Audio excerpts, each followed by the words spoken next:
right, panning.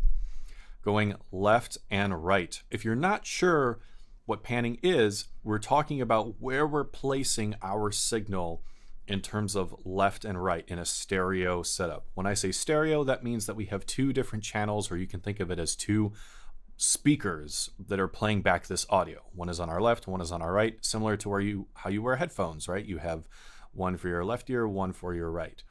And when we have something panned in the center, that means that we are going to play back that audio file just as loud in both speakers or in both headphones, right? So it's going to give the impression and sound like it's coming from directly in front of us.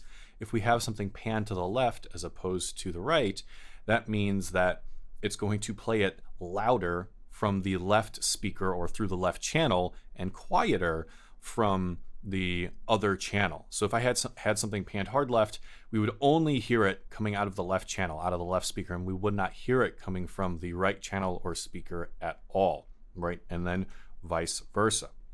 If you want to see what that looks like and what that sounds like, I've got some audio here of some footsteps in Pro Tools, and I'm just going to hit play. You can hear some footsteps, right? And now I'm just going to move this panning knob, and you will be able to hear it go left and right. Now we're hearing it come out almost exclusively from the left channel. And if I pan it the other way,